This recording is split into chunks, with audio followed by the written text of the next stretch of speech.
Good evening everyone, hello, नमस्ते, जय श्री श्याम। हाँ जी, कैसे हैं आप सभी? सत श्री अकाल जी, आदाब, नमस्ते जी, नमस्कार। कैसे हैं आप सभी? ठीक हो? चलो, बहुत अच्छी बात है, बहुत बढ़िया बात है। मैं भी ठीक हूँ, आप भी ठीक हैं, सब बढ़िया हैं, बहुत अच्छी बात है। तो चलिए आज के सेशन की शुरुआत करें कि नहीं? चलो सेशन की शुरुआत करते हैं। सेशन की शुरुआत करने से पहले आप सभी से एक बात करना चाहूँगी कि जो भी स्टूडेंट जो क्लासेस को लाइव लगा रहे हैं, मैं उन सभी से ये पूछना चाहूँगी, जो क्वेश्चन आप लोग अटैम्प्ट करते हो क्या वो आप लोगों को अच्छे से समझ में आ रहे हैं? किसी प्रकार की दिक्कत है, किसी प्रकार की समस्या, ऐसा कुछ जो आप लोगों को समझ में ना आ रहा हो? देखिए स्टूडेंट, मैं हमेशा से कहती आई हूँ कि आप लोगों को अगर कोई चीज़ समझ में ना आती हो, किसी चीज़ को लेकर आपको डाउट होता है, तो आप मुझे मेरे टेलीग्राम चैनल पर आप क्या कर सकते हैं, मैसेज कर सकते हैं कि मैम हमें इस क्वेश्चन में थोड़ा डाउट है, हमें ये चीज़ समझ में नहीं आई। ठीक है, तो आपको वहाँ पर रिप्लाई आपका मिल जाएगा कि इस क्वेश्चन का आंसर ऐसा है, या फिर इस क्वेश्चन का जो डाउट है आपको उसको क्लियर किया जा सकता है। बात समझ में आ रही है? तो चलिए आज के सेशन की तरफ बढ़ते हैं, सेशन के फर्स्ट क्वेश्चन की तरफ बढ़ते हैं। क्वेश्चंस मेरे हैं, जवाब आपके हैं, जवाब आपको देना है। आपको सिर्फ इतना सा काम करना है, ABCD में से एक ऑप्शन बताना है। क्लियर? बात समझ में? तो चलिए बढ़ते हैं फर्स्ट क्वेश्चन की तरफ। फर्स्ट क्वेश्चन जो है वो आपकी स्क्रीन पर जो है वो इस तरह से आने वाला है, आपको इसका आंसर बताना है। फर्स्ट क्वेश्चन देखिए क्या कहता है, which ruler had make Pataliputra the capital of the Hind empire for the first time? किस शासक ने पहली बार पाटलिपुत्र को अपने साम्राज्य की राजधानी, किस शासक ने पहली बार पाटलिपुत्र को अपने साम्राज्य की राजधानी बनाया सी? हाँ जी बताइए, कौन सा ऐसा राजा था जिसने पहली बार, यहाँ पे जो आपको चार ऑप्शंस दिए गए हैं उसमें से आपको बताना है, तो इन चारों व्यक्तियों में से कौन ऐसा व्यक्ति था जिसने पाटलिपुत्र को पहली बार अपनी कैपिटल बनाया था? हालांकि सभी की कैपिटल क्या थी? पाटलिपुत्र थी, नो डाउट। ठीक है, लेकिन आपसे सभी से क्वेश्चन क्या पूछा गया कि पहली बार किसने अपनी कैपिटल बनाया था? तो आप इस चीज को, आपको अगर ये क्वेश्चन ना भी आता होगा ना, तो भी आप लोग अगर अपना दिमाग लगाओ, कॉन्सेप्ट्स अगर आपके क्लियर हो, तो आपको बहुत इजीली तरीके से आपको ये क्वेश्चन आंसर आ सकता है, और वो भी श्योरली, निश्चित रूप से आ सकता है। क्योंकि देखिए आप सभी को पता है कि भारत के अंदर जो पहला एम्पायर आया था वो कौन सा एम्पायर आया था? मौर्य एम्पायर आया था। कौन सा एम्पायर आया था? मौर्य एम्पायर आया था। और मौर्य एम्पायर में सबसे पहला राजा कौन आया था? चंद्रगुप्त मौर्य आया था। कौन आया था? चंद्रगुप्त मौर्य आया था। तो चंद्रगुप्त मौर्य ने ही सबसे पहले क्या किया था? पाटलिपुत्र को अपनी कैपिटल बनाया था। क्योंकि चंद्रगुप्त मौर्य के बाद में मौर्य वंश के अंदर कौन आया? अशोक आया। गुप्त वंश की बात करते हैं तो कौन आया था? विक्रमादित्य आया था। कनिष्क की बात करते हैं तो कौन आए थे? कुषाण आए थे। लेकिन अगर आप सीक्वेंस देखते हैं तो सबसे पहले कौन आया? मौर्य आए। कौन आए? मौर्य आए। उसके बाद कौन आए? कुषाण आए। उसके बाद क्या कौन आए थे? कुषाण आए थे। कौन आए थे? कुषाण आए थे। और उसके बाद कौन आए थे? गुप्त आए थे। तो उसके बाद कौन आए थे? गुप्त आए थे। क्लियर? बात समझ में आ रही है? उसके बाद कौन आए थे? गुप्त आए थे। तो सबसे पहले कौन आया? मौर्य। तो मौर्य में सबसे पहले कौन आया था? चंद्रगुप्त मौर्य। चंद्रगुप्त मौर्य के बाद में कौन आया था? बिंदुसार। उसके बाद में अशोक आया था। तो यहाँ पे तो ये बात हम कर ही नहीं सकते, बात ही खत्म होगी। कुषाणों में कौन है? कनिष्क है। और कुषाणों के बाद में कौन आए थे? गुप्त आए थे। तो मौर्य वंश की जो सबसे पहली राजधानी और पहला व्यक्ति कौन था? चंद्रगुप्त मौर्य था, जिसने पाटलिपुत्र को अपने क्या बनाया था? कैपिटल बनाया था।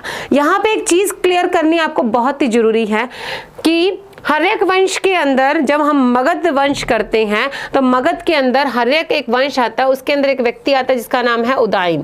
क्या नाम है? उदयन। उसने क्या किया था? गंगा, कौन सी नदी? गंगा प्लस सोन, इन दोनों का जहाँ पे मिलन होता था, जहाँ पे संगम होता था, जिसे आप दोआबा कहते हो, तो वो जो एरिया था वहां पर इसने क्या की थी? पाटलिपुत्र की स्थापना की थी। क्या की थी? पाटलिपुत्र की क्या की थी? स्थापना की थी। तो पाटलिपुत्र को बनाने वाला व्यक्ति कौन था? तो वो कौन था? उदयन था। और पाटलिपुत्र जो पहली बार जो कैपिटल बनी थी वो किसकी बनी थी? चंद्रगुप्त मौर्य की। अगर हम एम्पायर की बात करते हैं तो बात समझ में आ गई। तो option number A is a right answer. Clear है? क्लियर हो गया फर्स्ट क्वेश्चन। आगे बढ़े नेक्स्ट क्वेश्चन की तरफ स्टूडेंट। तो देखिए नेक्स्ट क्वेश्चन क्या कहना चाहता है। नेक्स्ट क्वेश्चन देखिए क्या कहता है जी कि द अर्थशास्त्र इज ए, द अर्थशास्त्र इज ए, अर्थशास्त्र है क्या है? अर्थशास्त्र क्या है? प्ले अबाउट चंद्रगुप्त मौर्य, चंद्रगुप्त मौर्य के नाटक हैं। बायोग्राफी है किसी की, हिस्ट्री ऑफ चंद्रगुप्त मौर्य, चंद्रगुप्त मौर्य की जीवनी है। Book and principles of the government, सरकार के सिद्धांतों के ऊपर एक बुक है। बताइए क्या होगा इसका आंसर? बताइए जी कि क्या ये चंद्रगुप्त मौर्य के बारे में जो उसके नाटक हैं, जो किसने खेल खेले हैं वो हैं? क्या ये किसी की जीवनी है? क्या ये चंद्रगुप्त मौर्य का इतिहास है, या फिर सरकार दे सिद्धांता दे किताब है? हाँ जी, आप सभी को इतना तो पता है ना कि अर्थशास्त्र क्या है। अर्थशास्त्र जो है वो कौटिल्य की एक किताब है। कौटिल्य, जिसे आप विष्णुगुप्त कहते हैं, जिसे आप चाणक्य कहते हैं, जिसे आप विष्णुगुप्त कहते हैं। कौटिल्य के बचपन का नाम क्या था? विष्णुगुप्त था, जिसे आप चाणक्य कहते हैं। कौटिल्य के बचपन का नाम क्या था? विष्णुगुप्त था। ये चाणक्य गांव से बिलोंग करता था, इस वजह से इसे क्या कहा जाता है? चाणक्य कहा जाता है। कौटिल्य ने किताब लिखी थी जिसका नाम था अर्थशास्त्र। क्या नाम था? अर्थशास्त्र। ये जो है वो राजनीति शास्त्र, मतलब कि पॉलिटिकल साइंस, पॉलिटिक्स के ऊपर लिखी गई क्या थी? ये किताब थी।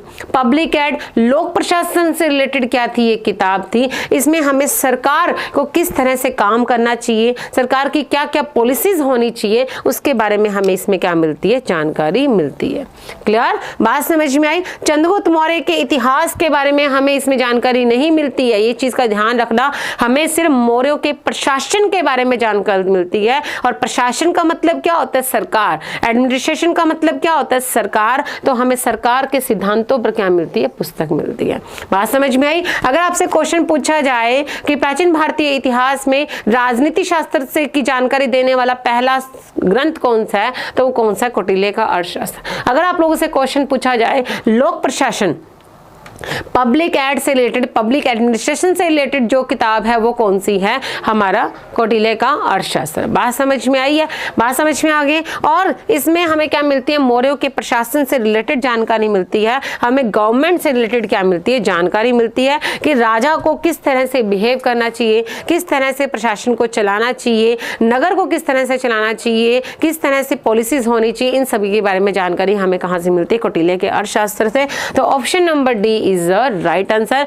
अगर हम बात करते हैं चंद्रगुप्त मौर्य के इतिहास की, तो चंद्रगुप्त मौर्य के इतिहास की हमें जानकारी कहां से मिलती है? मुद्रा राक्षस से। कहां से? मुद्रा राक्षस से, जो किसकी है? विशाखा दत्त की है। जो किसकी है? विशाखा दत्त की है। जो किससे? मुद्रा राक्षस से हमें चंद्रगुप्त मौर्य के इतिहास की जीवनी मिलती है कि कैसे चाणक्य की सहायता से चंद्रगुप्त मौर्य ने नंद वंश के शासक घनानंद को हराया था। क्लियर? बात समझ में आई? तो option number D is right answer. Chandragupta Maurya, sorry, government के, सरकार के सिद्धांतों की जो हमें जानकारी मिलती है वो हमें कहां से मिलती है? हमें कौटिल्य के अर्थशास्त्र से। क्लियर? बात समझ में आई? कौटिल्य, जिसे हम विष्णुगुप्त कहते हैं, चाणक्य कहते हैं, और इसका क्या कहते हैं? अर्थशास्त्र कहते हैं। इस अर्थशास्त्र जो संस्कृत भाषा में लिखी गई है, इसका इंग्लिश में ट्रांसलेट किसने किया था? डॉक्टर आर राम शास्त्री ने। आर राम शास्त्री ने इसे इंग्लिश में क्या करवाया था? ट्रांसलेट करवाया था।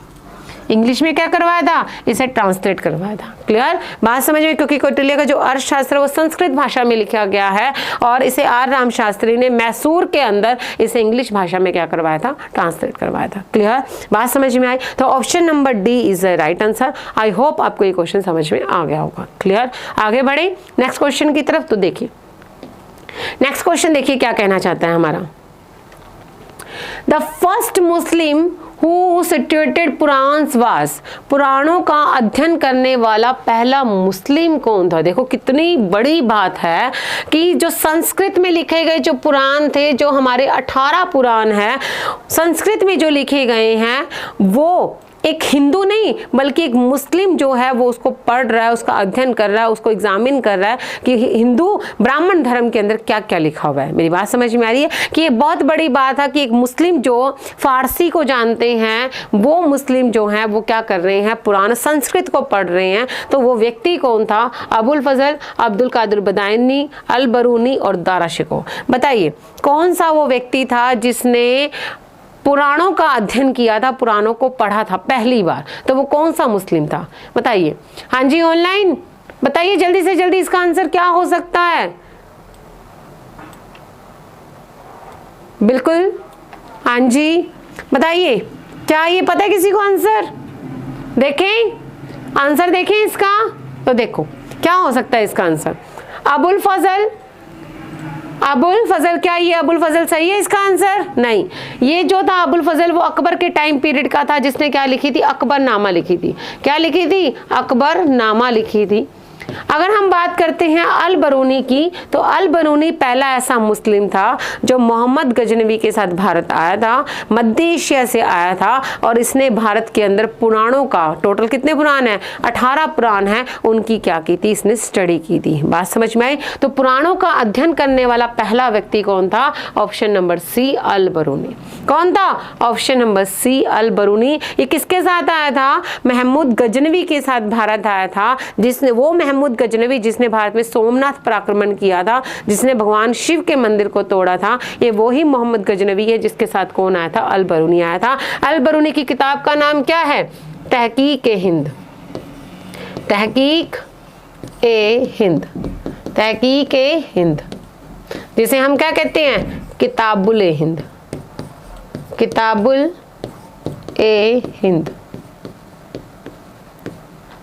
तहकीक-ए-हिंद या किताबुल-ए-हिंद। क्लियर? बात समझ में आई? कौन? अल बरूनी। कौन? अल बरूनी किसके साथ आया था? महमूद गजनवी के साथ आया था। मोस्ट इंपॉर्टेंट क्वेश्चन है, जिसने पुराणों का क्या किया था? अध्ययन किया था। Option number D is the right answer. हालांकि दारा शिकोह का नाम भी आता है, लेकिन दारा शिकोह ने क्या करवाया था? उपनिषद जो हैं, जो उपनिषद हैं, 108 उपनिषद हैं, उनको क्या करवाया था? उनका ट्रांसलेशन करवाया था। संस्कृत भाषा में जो उपनिषद लिखे गए हैं उनको क्या करवाया था? ट्रांसलेट करवाया था। कौन सी भाषा में? फारसी भाषा में। ठीक है, यहाँ पे आपसे फर्स्ट पूछा गया है, तो पहला कौन था? अल बरूनी था। दारा शिकोह ये वही है जो शाहजहां का बेटा था, जिसने शाहजहां ने जिसने दारा शिकोह को अपने गद्दी पर बैठाया था, लेकिन औरंगजेब ने इसे बैठने नहीं दिया था। इसने उपनिषदों का क्या करवाया था? फारसी भाषा में अनुवाद करवाया था। क्लियर? बात समझ में आ गई? तो इसका आंसर क्या रहेगा? Option number C, Al Biruni. Most most most important question है। क्लियर? आगे बढ़े नेक्स्ट क्वेश्चन की तरफ। तो देखिए नेक्स्ट क्वेश्चन क्या कहते हैं। Which one of the following was the capital of the Sultan during the reign of the Iltutmish? Iltutmish के शासनकाल के दौरान निम्नलिखित में से कौन सी सल्तनत की राजधानी थी? हाँ जी बताइए। आगरा, लाहौर, बदायूं एंड दिल्ली। क्या थी? सल्तनत की कैपिटल क्या थी? क्या वो आगरा थी? क्या वो लाहौर थी? क्या वो बदायूं थी? क्या वो दिल्ली थी? इल्तुतमिश की कैपिटल कौन सी थी? बताओ। इल्तुतमिश का टाइम पीरियड याद है आपको? 1210 था। ठीक है, 1210 या 1211।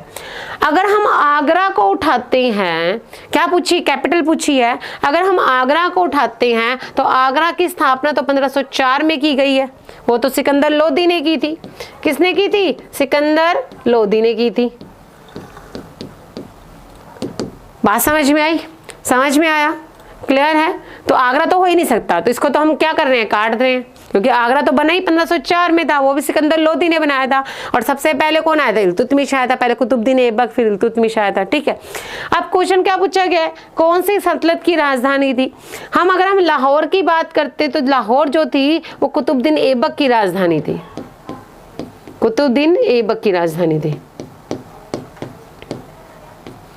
ठीक है, बात समझ में? अगर हम बदायूं की बात करते हैं, जब कुतुबुद्दीन ऐबक भारत में, जब हम बात कर रहे हैं बदायूं की, तो देखिए बदायूं जो था, जब इल्तुतमिश जो था कुतुबुद्दीन ऐबक के टाइम पीरियड में जब सेनापति था, मतलब एक तरह से कह सकते हैं कुतुबुद्दीन ऐबक के अंडर में जब काम कर रहा था, तो कुतुबुद्दीन ऐबक ने बदायूं को क्या कहा था? मतलब कि इल्तुतमिश को क्या कहा था कि तुम बदायूं में क्या करोगे? शासन करोगे। क्या करोगे? शासन करोगे। तो इल्तुतमिश राजा बनने से पहले, सुल्तान बनने से पहले कहाँ पे था? बदायूं में था। तो ये तो कैपिटल है नहीं। उसके बाद हम बात करते हैं दिल्ली की। आप सभी को पता है, मुझे पता है सभी को इसका आंसर आता था, हालांकि मैंने इस क्वेश्चन को डिस्क्राइब करना था, इस वजह से थोड़ा वो हो गया, अदरवाइज मुझे सभी को पता पता है कि इसका आंसर आप सभी को पता है दिल्ली आएगा, क्योंकि दिल्ली सल्तनत और की कैपिटल क्या है, दिल्ली ही है। इल्तुतमिश पहला व्यक्ति था जिसने दिल्ली को अपनी क्या बनाया था, कैपिटल बनाया था। या कह सकते हैं दिल्ली सल्तनत का वास्तविक रियल फाउंडर कौन था, तो वो कौन था, इल्तुतमिश था। कौन था, इल्तुतमिश था। क्लियर, बात समझ में आई। तो option number D is right answer. Most important question है, हमेशा एग्जाम में पूछा जाता है। क्लियर, बात समझ में आ रही है। और वैसे भी स्टूडेंट जितने भी आप लोगों को क्वेश्चन करवाए जाते हैं, चाहे वो 10 करवाए जाते हैं, चाहे वो 15, मतलब जितने भी क्वेश्चंस होते हैं वो आप लोगों के लिए, सभी के लिए इंपॉर्टेंट है, क्योंकि आप नोट कर लीजिएगा ये क्वेश्चन सभी एग्जाम्स में पूछे गए हैं और ये आप लोगों के लिए इंपॉर्टेंट है। क्लियर, बात समझ में आई। नेक्स्ट क्वेश्चन की तरफ बढ़ते हैं।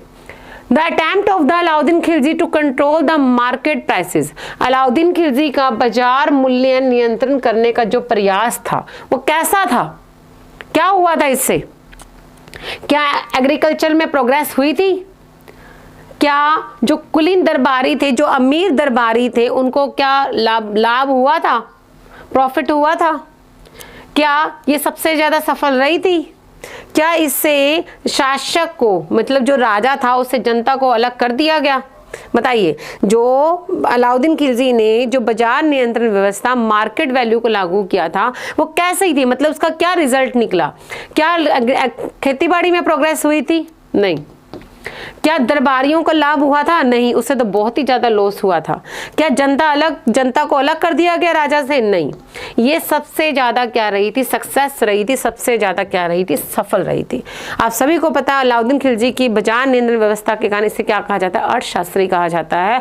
और ये जो बाजार मूल्य वाली, जो बाजार कीमत कंट्रोल वाली जो व्यवस्था थी, वो क्या रही थी, सबसे ज्यादा सफल रही थी। क्या रही थी, सबसे ज्यादा सफल रही थी। Option number C is right answer.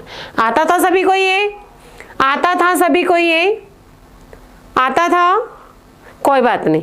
नहीं आता था तो भी कोई बात नहीं, आता था तो भी कोई बात नहीं। आता था तो बहुत अच्छी बात है, नहीं आता तो आप लोगों को कुछ नया सीखने को मिला है। क्लियर, बात समझ में आई। बड़े नेक्स्ट क्वेश्चन की तरफ। नेक्स्ट क्वेश्चन देखिए क्या कहता है। Who was the following was sent first by the East India Company in the court of the Jahangir? निम्नलिखित में से किसे सबसे पहले ईस्ट इंडिया कंपनी ने जहांगीर के दरबार में भेजा था? किसे भेजा था? देखिए, आप सभी को पता है जहांगीर के दरबार में दो आए थे। एक का नाम था हॉकिंस, एक का नाम था हॉकिंस, और एक का नाम था थॉमस रो। एक का नाम क्या था, थॉमस रो। क्या नाम था, थॉमस रो। क्या नाम था, थॉमस रो। आप मुझे इन दोनों में से डिसाइड करके बताइए कि जहांगीर के दरबार में सबसे पहले कौन आया था।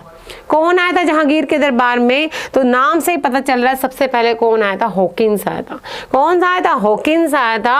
और उसके बाद कौन आया था, थॉमस रो आया था।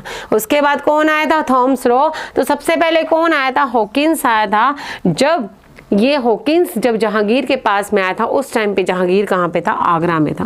ये क्वेश्चन आता है, स्टूडेंट याद रखिएगा।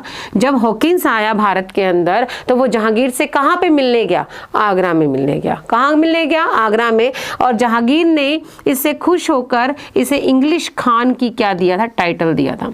इंग्लिश खान का क्या दिया था, टाइटल दिया था। इसी हॉकिंस ने जहांगीर से क्या की थी, फारसी भाषा में बात की थी। मोस्टली स्टूडेंट कहते हैं कि मैम नहीं, तुर्की भाषा में बात की थी।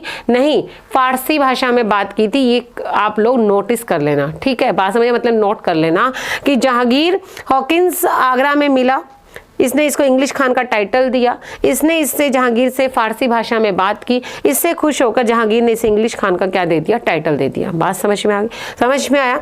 अगर हम बात करते हैं थॉमस रो, हॉकिंस किसके लिए आया था, परमिशन लेने के लिए आया था, व्यापार करने के लिए, बिजनेस करने के लिए, लेकिन जहांगीर ने इसे परमिशन नहीं दिया था। थॉमस रो जो सेकंड नंबर पे आया था, उसको क्या दी गई थी, परमिशन दी गई थी। ये जहांगीर से कहाँ पे मिला था, अजमेर में मिला था। कहाँ पे मिला था, अजमेर में मिला था। क्लियर। वास्को डी गामा आप सभी को पता है, जिसने भारत को क्या किया, भारत की खोज नहीं की है, भारत तक पहुंचने वाले रास्ते की खोज की है। हम सभी कहते हैं कि भारत की खोज की है, वास्को डी गामा ने नहीं। भारत की खोज करने की जरूरत नहीं, भारत तो पहले से ही था। भारत तो पहले से ही था। भारत एक अखंड भारत है, भारत एक अमर भारत है, भारत पहले से ही था, सदियों पुराना भारत है। लेकिन इसकी खोज नहीं हुई है, इस तक पहुंचने वाले रास्ते की खोज हुई है। बात समझ में आ गई। तो किसने की थी, वास्को डी गामा ने, कब, 498 में। क्लियर। निकोला कॉन्टी ये कब के समय, निकोला मनुची, ये जो मनुची आया था वो किसके समय आया था, शाहजहां और औरंगजेब के टाइम पीरियड में आया था। क्लियर, बात समझ में आई। तो option number C is the right answer कि कंपनी ने जहांगीर के दरबार में किसे भेजा सबसे पहले, तो वो कौन था, हॉकिंस था। उसके बाद कौन आया था, थॉमस रो आया था। क्लियर है, समझ में आ गया। नेक्स्ट क्वेश्चन की तरफ बढ़ते हैं। देखिए, धर्मत का युद्ध किसके बीच लड़ा गया, धर्मत दी लड़ाई इन्ना विचकार लड़ी गई सी, Mohammad Ghori and Jaichand, Babur and Afghan, Aurangzeb and Dara Shikoh and Ahmad Shah Durrani and the Marathas. तो देखिए, मोहम्मद गोरी और जयचंद जो था उनके बीच में तो चंदावर का युद्ध हुआ था। कौन सा युद्ध हुआ था, चंदावर का युद्ध हुआ था। कब, 1194 में। ठीक है, बाबर और अफगानों के बीच में लास्ट में युद्ध हुआ था, जिसमें हम क्या कहते हैं, घाघरा का युद्ध कहते हैं। क्या कहते हैं, घाघरा का युद्ध कहते हैं। ठीक है, उसके बाद हम बात करते हैं अगर औरंगजेब और दारा शिकोह, तो स्टूडेंट मैं आप सभी को बता दूं, एक्चुअली क्या हुआ था, शाहजहां के जितने भी बेटे थे, शाहजहां को जब गद्दी पर बैठा था तो शाहजहां के जितने भी बेटे थे उनके बीच में लड़ाई शुरू हो गई थी कि हम लोग गद्दी पे बैठेंगे, हम लोग कुर्सी पे बैठेंगे। तो बहादुर औरंगजेब और दारा शिकोह, क्योंकि शाहजहां ने दारा शिकोह को क्या बना दिया था, राजा बना दिया था। औरंगजेब इस बात को बर्दाश्त नहीं कर पाया, इस वजह से इन दोनों के बीच में क्या हुए थे, युद्ध हुए थे। कौन कौन से युद्ध हुए थे, पहले नंबर पे युद्ध हुआ था बहादुरगढ़ का, दूसरे नंबर पे हुआ था धर्मत का, तीसरे नंबर पे हुआ था सामूगढ़ का, चौथे नंबर पे हुआ था खजुआ का, और फिफ्थ लास्ट नंबर पे हुआ था देवराय का। क्लियर, धर्मत का कब हुआ था, 1658 में। क्लियर, बात समझ में आ गई। तो सबसे पहले एग्जाम किस पे हुआ था, सीक्वेंस पूछी जाती है, क्रोनोलॉजी पूछी जाती है। सबसे पहले हुआ था बहादुरगढ़ का, दूसरे नंबर पे हुआ था धर्मत का, तीसरे नंबर पे था सामूगढ़ का, चौथे नंबर पे खजुआ का, और पांचवें नंबर पे देवराय का युद्ध हुआ था। तो ये धर्मत का युद्ध पूछा गया, तो धर्मत का युद्ध किसके बीच में हुआ था, औरंगजेब और दारा शिकोह के बीच में हुआ था, औरंगजेब और दारा शिकोह के बीच में हुआ था। तो option number C is the right answer. Clear, समझ में आया, समझ में आया कि दारा शिकोह और उसके भाइयों के बीच में जो कुर्सी को लेने के लिए जो युद्ध लड़े गए थे उसे हम क्या कहते हैं, गृह युद्ध कहते हैं। कौन कौन से हुए थे, बहादुरगढ़ का, धर्मत का, सामू का, खज्जू का और देव का। क्लियर, समझ में आ गया। या आगे बढ़े नेक्स्ट क्वेश्चन की तरफ। तो देखिए नेक्स्ट क्वेश्चन क्या कहते हैं, अंग्रेजों ने श्रीरंगपट्टम की संधि किसके साथ की थी। बहुत इजी क्वेश्चन था, बहुत ही ज्यादा इजी क्वेश्चन है। श्रीरंगपट्टम की संधि किसके साथ की थी, हैदर अली, डुप्लेक्स, टीपू सुल्तान एंड नंदराज। तो स्टूडेंट आप सभी याद कीजिए, टीपू सुल्तान की कैपिटल का नाम क्या है, श्रीरंगपट्टम। क्या नाम है, श्रीरंगपट्टम। और जो थर्ड आंग्ल मैसूर युद्ध हुआ था, थर्ड जो इंग्लिश मैसूर युद्ध हुआ था, उस मैसूर युद्ध के अंदर अंग्रेज अधिकारी कौन था, कॉर्नवालिस था। कौन था, कॉर्नवालिस था। उसने क्या किया था, टीपू सुल्तान को हरा दिया था, और टीपू सुल्तान के साथ कौन सी संधि की थी, श्रीरंगपट्टम की क्या की थी, संधि की थी। क्लियर, बात समझ में आई। हैदर अली तो पहले ही मर चुका था, डुप्लेक्स जो है वो आएगा अपने डचों में आएगा, फ्रांस में आएगा, नंदराज जो है वो बाद में आता है मैसूर के अंदर। तो इसका हमें कोई कॉम्बिनेशन नहीं है। तो याद रखना, टीपू सुल्तान के साथ कॉर्नवालिस ने क्या थी, श्रीरंगपट्टम की संधि की थी। याद रखना, जब थर्ड आंग्ल मैसूर युद्ध हुआ था। कौन सा, थर्ड आंग्ल मैसूर युद्ध हुआ था। तो option number C is the right answer. Clear, समझ में आ रहा है, यहां तक क्लियर हुआ। आगे बढ़े नेक्स्ट क्वेश्चन की तरफ। तो देखिए नेक्स्ट क्वेश्चन क्या कहते हैं। देखिए भाई, मशहूरी आ गई, थोड़ी बहुत मशहूरी तो आनी चाहिए ना। पढ़ाई कंटिन्यू हम स्टडी करते जाते हैं तो हम थक जाते हैं। तो स्टडी के लिए मतलब आप लोगों के लिए एक मशहूरी लेके आए हैं। ये आप लोगों की मशहूरी सिर्फ एंटरटेनमेंट के लिए नहीं है, आपके लाइफ का एक बहुत बड़ा मौका है। जो स्टूडेंट जिन्होंने PS सेट का बैच ज्वाइन नहीं किया, जल्दी से जल्दी ज्वाइन कर लो। 11 अप्रैल को ये बैच जो है वो शुरू होने वाला है। ये ऑफलाइन एंड ऑनलाइन दोनों ही मोड में दिया जाएगा। इसका जो रेट है वो इस तरह से, इसके जो चार्जेस हैं वो इस तरह से रहेंगे। लेकिन अगर इसमें आप कूपन कोड AC512 यूज करते हैं तो आपको 500 रुपए का डिस्काउंट दिया जाएगा। क्लियर, बात समझ में आ रही। नेक्स्ट क्वेश्चन की तरफ बढ़ते हैं। क्वेश्चन देखिए, किस गवर्नर जनरल में भारत में परमानेंट लैंड रेवेन्यू प्रणाली को लागू किया था। आपके सामने 4 ऑप्शन है, sir John sure, Lord Clive, Cornwallis and Warren Hastings. बताइए, मुझे पता सभी को आता है, बिल्कुल सही, सभी का आंसर बिल्कुल सही है। देखिए होता क्या है, परमानेंट सेटलमेंट का जिसे हम कहते हैं, इसमें क्या होता है, अंग्रेज होते हैं, किसान होते हैं, बीच में कौन होता है, मीडिएटर जिसे हम कहते हैं जमींदार कहते हैं। इसमें क्या बोली लगाई जाती है जमींदारों के द्वारा कि हम आपको इतना टैक्स ला कर देंगे, ठीक है। अंग्रेज क्या करते हैं, जिसकी सबसे ज्यादा बोली होती है उसको ये चीज ठेके पे दे देते हैं, और वो जो जमींदार है वो किसानों से क्या वसूल करता है, टैक्स वसूल करता है। इसमें जमींदारों ने किसानों का इतना ज्यादा शोषण किया, क्यों, क्योंकि मान लीजिए इन्होंने बोली तो लगा दी, हमने मतलब किसी व्यक्ति ने 100 रुपए लगाई, किसी व्यक्ति ने 200 रुपए लगाई, किसी व्यक्ति ने 1000 रुपए लगा दी। अरे भाई पहले देख तो ले कि वो किसान जो है वो तुझे दे भी सकते हैं, इतना तुझे दे भी सकते, क्या पता उनके पास में इतना है जो आप तुझे दे देंगे, लेकिन फिर भी वो क्या कर देता है, बोली लगा देता है। अब पैसा तो चाहिए उसको, ठीक है, पैसा चाहिए, वो किसानों का क्या करता है, शोषण करता है। चाहे किसानों के पास अकाल पड़ा हो, चाहे बारिश ना हुई हो, खेती ना हुई हो, फिर भी किसानों से वसूल किया जाता है। किसान बेचारे जो हैं वो उसको ब्याज पे लेकर, उधार लेकर उसको क्या करते हैं, उस जो टैक्स को क्या करते, चुकाते हैं। बात समझ में आई। तो परमानेंट जो सेटलमेंट है वो किसने लागू थे, लॉर्ड कॉर्नवालिस ने। कब, 1793 में। कब, 1793 में। क्लियर, बात समझ में आ गई। 1793 में किसने लागू किया था, लॉर्ड कॉर्नवालिस ने। हेल्प किसने की थी, सर जॉन शोर ने। किसने हेल्प की थी, लॉर्ड कॉर्नवालिस की, सर जॉन शोर ने। इसने ही क्या किया था, सजेस्ट किया था। क्लियर, बात समझ में आई। तो option number C is the right answer, Lord Cornwallis, जिसे हम सिविल सेवाओं का जन्मदाता कहते हैं, लॉर्ड कॉर्नवालिस को। क्लियर, नेक्स्ट क्वेश्चन देखिए, वाराणसी में पहला संस्कृत यूनिवर्सिटी की स्थापना किसने की थी। वाराणसी के अंदर आप सभी को पता है हिंदुओं का हमारा तीर्थ स्थान है काशी।